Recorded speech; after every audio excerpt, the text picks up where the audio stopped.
Hello and welcome to the Online Teaching Survival Guide presentation for Chapters 1 and 2. This video serves as a valuable resource for faculty who want to teach quality online course. It also provides tips for effective pedagogy and technologies in the online environment. In Chapter 1, we focus on teaching online, the overall big picture. This chapter introduces some of the core principles and best practices that are characteristics of that philosophy. This chapter also briefly discusses the major differences between an online course and a face-to-face course. It provides an overview of the 4 phases of a course and also provides tips, suggestions, and guidelines on how to create and deliver an efficient and effective course at each of those stages. So what is a course? A course incorporates pedagogy. Pedagogy is the study of teaching, which requires a learner, someone who's receiving information, someone or something appropriately guiding the learner, whether it be a teacher or maybe a device that is appropriately guiding the learner, and lastly, learning conduct, knowledge, or practice. And within a course, it requires a sustained process that needs an environment, whether that be in the classroom or even an online environment. A course is a set of learning experiences where learners are expected to develop a specific set of knowledge, skills, and attitudes. And within those learning experiences are assessments that are based on whether they achieve those goals, and then later on in the semester they are given an academic grade. So here we'll discuss the difference between online courses versus face-to-face courses. First of all, a faculty's role shifts more to a coach or a mentor in an online course. Rather than just lecturing or telling information, a faculty will facilitate discussions throughout the classroom. Meetings are also asynchronous, which means that communication is happening at separate times. There's not usually a set time because communication is happening maybe via email, discussion boards, or even wikis. Also, learners are more active. There's dialogue and activity that is increased in an online course versus a face-to-face course, which leads me to number 4, flexibility between resources and spaces. Resources are more mobile now, so your learning environments can happen in many places. Lastly, continuous assessment that happens throughout the classroom. It can happen via the discussion board where the facilitator is able to see what students are able to discuss and connect with them personally, or they could be a little bit more formal like a paper or formal assessment. Next, we'll delve into the types of courses. There are actually 4 types of courses, but only 3 that utilize the online course. Traditional face-to-face courses, there's no technology that's delivered orally or in writing. Web-based facilitated courses use web-based technology. They use web pages to post syllabus or assignments, and most of the course is face-to-face. In a hybrid course, online and face-to-face meetings are blended. So there's a substantial amount of content online, but discussions happen both online and in class meetings. Lastly, we have just full online courses, and most or all content happens online, and there's typically no face-to-face interactions. So now we'll move into the 4 stages of online courses. First is course beginnings, which you're starting off on the right foot. Second is early middle, which you want to keep the ball rolling. Third is late middle, where you're letting go of the power. And fourth is closing weeks, where pruning happens, reflecting, and wrapping up. In those 4 phases of an online course, the learner, faculty, mentor, content, knowledge, and environment changes. So let's go ahead and delve into each one. In phase 1, the learner is starting to get to know others, learn class goals, and understand the syllabus. Faculty mentors, they learn class backgrounds and readiness, and they give clear expectations at this time. In phase 1, the content knowledge is basically to access and acquire resources, and the environment basically focuses on the tools in place and knowing how to find them. In the second phase, the learner settles into a weekly rhythm of collaborating and engaging with the core concepts. a faculty or member or mentor still holds a strong presence in the class. He or she guides the learning, tests ideas, and covers content. The content knowledge is now focusing on exploring, engaging, and identifying the subject matter. And the environment is basically just focusing on a routine of using tools. In phase 3, this is where the learner starts to engage well with concepts, applying and supporting and challenging others, as where a faculty mentor will more support the learners as leaders experience. The mentors, they give mentor projects and feedback. The content knowledge is focused on creating content and sharing. And lastly, environment is focused on actively using and expanding on tools. In phase 4, the learner is now digging deeper. They're completing assignments and leading learning. A faculty or mentor is now supporting those projects, clarifying, wrapping up activities, and giving feedback on assignments. The content knowledge is now focused to customize learning goals and projects, and the environment really delves into using tools that make sense for the users. Now we'll go ahead and talk about learning theories and the theorists. Grounded in constructivism, we believe that learners actively construct and build knowledge structures, which means it's an interaction of what they already know with what they pay attention to in their environment, and they build on that. So these theorists that we're about to show you help inspire the inclusive and expansive overview of constructivism. So here are the theorists that we are going to delve into in the next series of slides.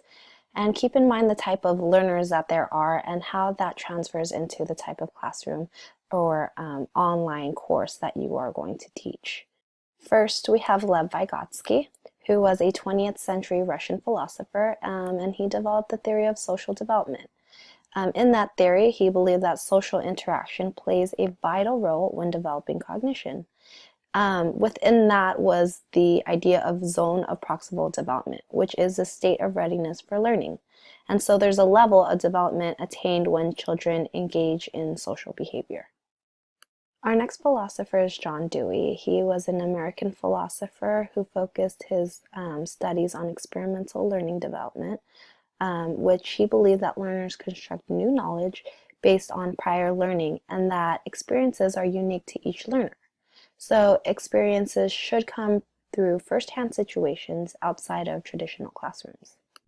Jean Piaget, on the very similar to Lev Vygotsky and John Dewey, was Jean Piaget, who was a 20th century Swiss psychology, and he focused on genetic epistemology, which is a stage theory of child development within the ages of 12 and 15 years old. He was very interested on how knowledge developed in human organisms and focused on how cognitive development consists of a constant effort to adapt to environment in terms of processes of assimilation and accommodation. He also focused on cognitive structures, which he defined as patterns of physical or mental actions that basically underline specific acts of intelligence, and they correspond to stages of child development. Jerome Bruner, on the other hand, is an American educational psychologist who focuses on constructivism, and that basically involves developing an attitude toward learning and inquiry problem solving on one's own. So there's an active process of trial and error. He states that any subject can be taught to any child at any stage of development if it's presented in the proper manner. Also, chief scientist John Seeley Brown focused on cognitive apprenticeship. This developmental phase examines how technologies can support problem solving and hands-on learning. Lastly, Roger Schenck, very similar to Jean Piaget, focused on the schema theory, which is the structure of knowledge. And his theory focuses on concepts of script, plans, and themes to handle story-level understanding, which is very similar to mental models and knowledge structures. In a learning experience framework, constructivist learning is essential in order to gain an understanding of how learners learn and how you're going to put your online course together. So moving on to the next chapter, we will go ahead and focus on the 10 core learning principles and the 10 best practices to guide you as you develop new mental models and skills for teaching in online environments. So principle number 1 talks about how every structured learning experience has 4 elements within the learner at the center. The first is the learner is at the center of the teaching and learning process. This could be an individual learner, small, or even a large group. Second is the instructor directs, supports, and assesses the learner. The third element consists of content knowledge and how skills and perspectives is for the learner to develop and acquire. And lastly, the fourth element is the environment, where the learner is experiencing and learning each event. So they talk about when will the learning experience take place, with whom, where, and what resource. The next principle, principle number 2, learners bring their own personalized and customized knowledge, skills, and attitudes to experience. This focuses on the learners as an individual. The goal is for the learners to grow in their content knowledge and build on what students already know. Faculties can design experiences to ensure growth. Principle 3 focuses on faculty mentors as the directors of the learning experience. This means that the focus is on learners and learner-centered experiences. Faculty mentors give students directions and purpose by 1, designing and structuring the course, 2, directing and supporting learners, and lastly, assessing learner goals. In Principle 4, it discusses how all learners do not need to learn all course content, but how all learners do need to learn the core concepts. So it focuses on content and knowledge, skill, attitude, or perspectives that need to be learned. As students develop mastery in content experiences, they are directed and customize their own learning according to their own needs, interests, and priorities. Core concepts and principles include applying the core concepts, problem analysis and solving, and customized and personalized experiences. Principle 5 delves into how every learning experience includes the environment or content in which the learner interacts. So there are environments in which the learner interacts with the content, knowledge, skill, or even an expert. There are simple environments where the learner is using one resource independently. There are synchronous environments, complex environments where several learners may be gathered together to work, and the faculty may or may not be present in the environment.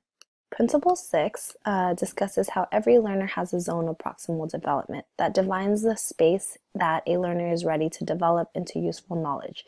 ZPD is the space between what students can do independently and what they can do successfully with teachers' help. Students who are totally lost could be feeling outside of their effective ZPD zone.